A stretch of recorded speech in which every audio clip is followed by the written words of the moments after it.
Hi guys, চল আজকে আমরা যাচ্ছি কৃষ্ণনগরে। জগদ্ধাত্রী পুজো উপলক্ষে আমরা যাচ্ছি। জানোয়ার হাসতেছে কি জন্য? হাই গাইস, কেমন আছো সবাই? আজকে আমরা যাচ্ছি কৃষ্ণনগর জগদ্ধাত্রী পুজো উপলক্ষে। তো পুরো ব্লগটা তোমরা দেখতে থাকো, আশা করি অনেক ভালো লাগবে। তো চলো আমরা হাই রোডে চলে এসেছি, টোটোতে বসবো এখন।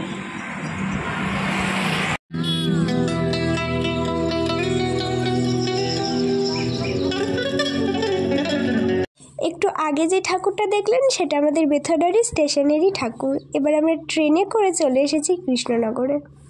অনেকটা রাস্তায় হেঁটে ঠাকুর দেখতে হবে বলে কিনে নিয়েছিলাম কিছু স্ন্যাক্স। প্রথম প্রতিমাটা দেখেও নিলাম। তো আমরা ট্রেন থেকে নেমে হাঁটা শুরু করে দিয়েছি। বাস স্ট্যান্ডে যে প্রতিমাটা হয়েছে সেখানে বলছে 50 টাকা নেবে, তো যেটা মাত্র 10 টাকা বা 20 টাকায় চলে যাওয়া যায়। আর যেখানে যাবে 50 আর 100 নিচে হবে না। তো আমাদের এত টাকা ওঠেনি যে আমরা যাবো, আমরা আজকে হেঁটেই ঠাকুর দেখবো। হাঁটার জন্য আমরা অনেকগুলো স্ন্যাক্স নিয়ে নিয়েছি। হাঁটি হাঁটি পাপা করতে করতে সবার সাথে চলে যাচ্ছি ঠাকুর দেখতে। খেতে খেতে যাওয়া হচ্ছে, চলো যাওয়া যাক। 25শে পলশ্রী প্যান্ডেলটায় প্রবেশ করছি আমরা। এই প্যান্ডেলটায় ভীষণ সুন্দর লাইটিং করা হয়েছিল, যেই লাইটিংগুলো দেখে আপনাদের চোখ জুড়িয়ে যাবে, এমনকি সামনে থেকে দেখলে আপনারা মুগ্ধই হয়ে যেতেন। আজকে আমার গলার সুরটা বেশ কিছু ভালো নেই, এই জন্য কিছু ভুল ত্রুটি হলে আমাকে মার্জনা করবেন। সমস্ত পুজো শেষ করে এখন আমি জগদ্ধাত্রী পুজোর ব্লগটা এডিটে বসেছি। প্রায় 1 মাস শেষ হতে চললো, জগদ্ধাত্রী পুজো হয়ে গেছে।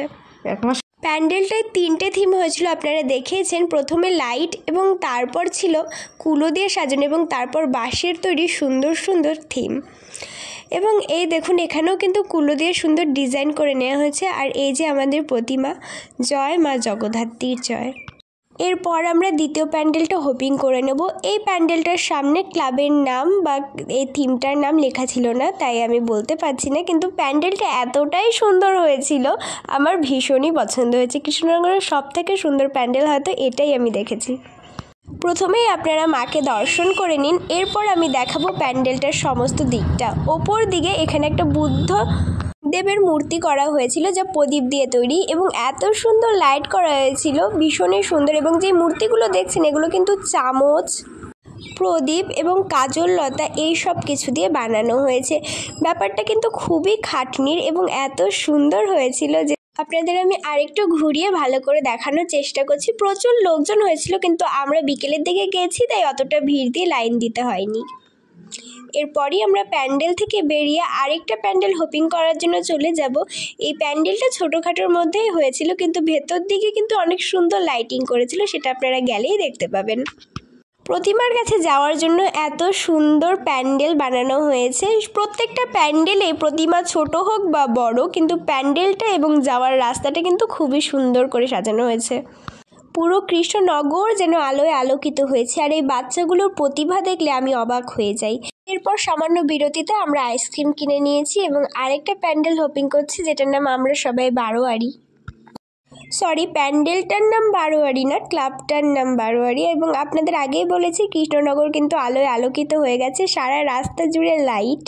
কৃষ্ণনগরের দুর্গাপুজো, কালী পুজো সমস্ত কিছু থেকে সব থেকে বেশি আনন্দ হয় এই জগদ্ধাত্রী পুজোতে।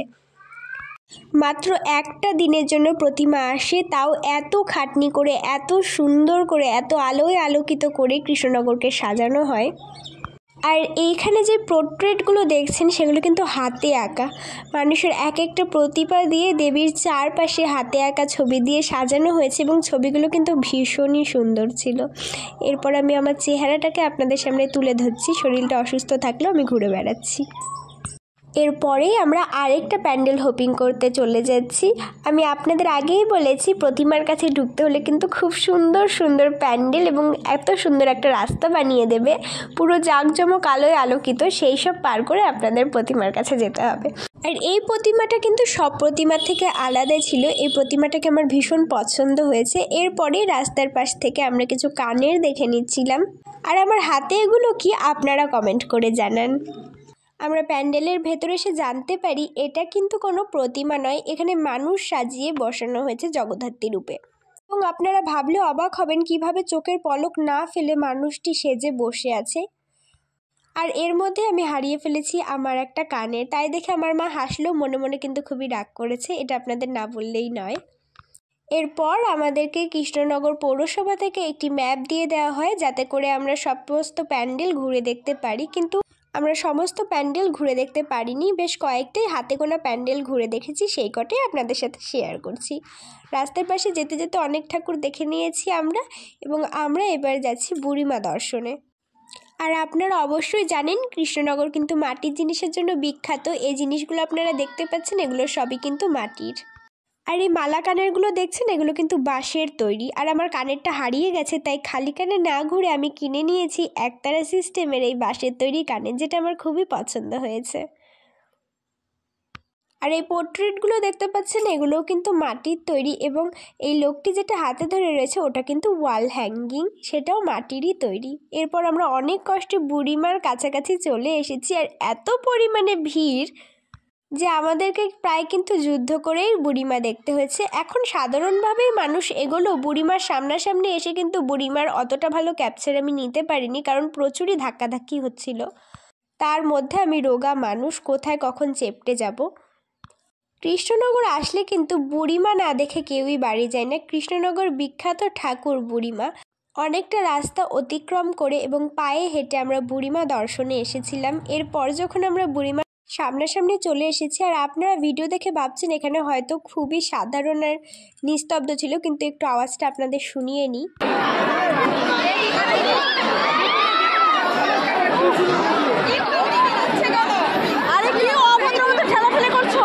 আশা করি ভয়েসটুকু শুনে আপনারা বুঝতে পেরেছেন এখানে কি পরিমাণে ধাক্কাধাক্কি হচ্ছিল। সে যাই হোক, ওই দেখো আমাদের মিষ্টি বুড়িমা দেখতেই আমরা এসেছি কৃষ্ণনগরে। বুড়িমাকে দেখে আমাদের মনের সব আশা পূর্ণ কামনা আমরা চাইবো কি করে, যখন কিছুই না চাইতে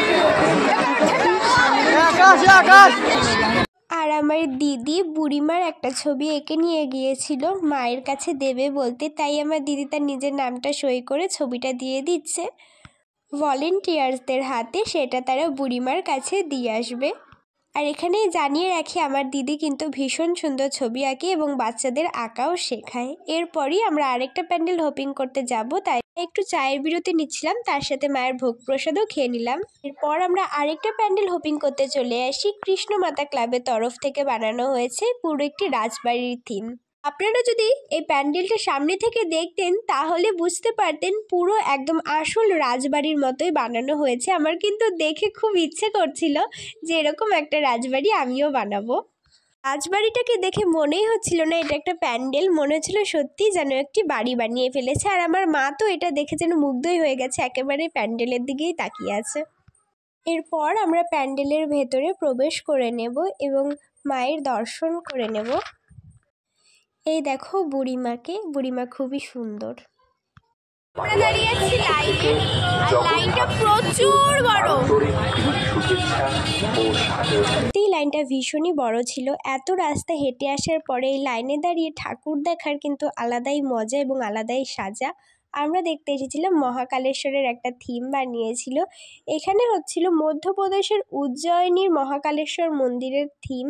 আর আপনাদের জানিয়ে রাখি, মধ্যপ্রদেশে কিন্তু আমরা ঘুরতে গেছিলাম, সেই ব্লগটাও আমাদের ইউটিউব চ্যানেলে ছাড়া আছে, আপনারা চাইলে ভিজিট করে আসতে পারেন। এবং দেখছেন এখানে কিন্তু জীবন্ত অনেক মহাদেব বসেছিল, যারা খুবই ক্লান্ত হয়ে গিয়ে গল্প করছিল মানুষদের এন্টারটেইন নাই করে। এখানে ছোট ছোট ভলেন্টিয়ার্সরা দাঁড়িয়েছিল, যারা কিন্তু কাউকে দাঁড়াতে দিচ্ছিল না, প্রচুরই রাগী, দেখলেই বুঝতে পারবেন। এবং এই মহাদেবটা কিন্তু জলের মধ্যে বানানো হয়েছিল, দেখলেই প্রাণ জুড়িয়ে যায় এবং ভীষণই সুন্দর। এবং আশেপাশে অনেক মূর্তি বানানো হয়েছিল, সব ঠাকুরের নাম হয়তো আমি জানি না, কিন্তু দেখে ভীষণই ভালো লাগছিল। এবং এইটা যেখানে আসল অবস্থিত মহাকালেশ্বর, সেটা কিন্তু দেখলে আপনারা সত্যিই মুগ্ধ হয়ে যাবেন, ভীষণই সুন্দর। এরপর আমরা প্যান্ডেলের ভেতর দিকে ঢুকবো প্রতিমা দর্শন করতে। প্রথমেই আমরা মহাকালেশ্বর মন্দিরের মহাকালেশ্বরকে দর্শন করে নেব। এবং এখানে এত সুন্দর একটা ধূপের ঘ্রাণ ছাইছিল না, পুরো সত্যিই মনে হচ্ছে যেন আমরা মহাকালেশ্বরের কাছেই পৌঁছে গেছি। এই যে দেখুন মহাকালেশ্বরটিকে, এবং আপনাদের মনস্কামনা আপনারা চেয়ে নিন। এবার আমরা যাচ্ছি দেবী মূর্তি দর্শনে। আমি ভুলেই গেছিলাম মহাকালেশ্বর মন্দিরে আমাদের জগদ্ধাত্রী প্রতিমাকে বানানো হয়েছে। এরপরে আমরা চলে যাচ্ছি 100 ফুট ফাইবারের প্রতিমাটি দেখতে। সত্যি মানুষ কত সুন্দরই না কত কিছু বানাতে পারে, কত প্রতিভা তাদের মধ্যে। এত সুন্দর একটি প্রতিমা এবং এত বড় বানাতে কতটাই না খাটনি হয়েছে। এটাই কিন্তু ক্লাব প্রতিভা ছিল, যেটি বাস স্ট্যান্ডের পাশে অবস্থিত, এবং আমরা এখানেই ঠাকুরটি হোপিং করতে আসার সময় আরো অনেক প্যান্ডেল হোপিং করেছি, যার মধ্যে একটি মহাকালেশ্বর প্যান্ডেল আপনাদের একটু আগেই দেখালাম। প্রতিমাটা কিন্তু খুবই সুন্দর বানিয়েছিল এবং এই প্যান্ডেলটির সামনে কিন্তু অনেক বড় মেলার মাঠ বসেছিল।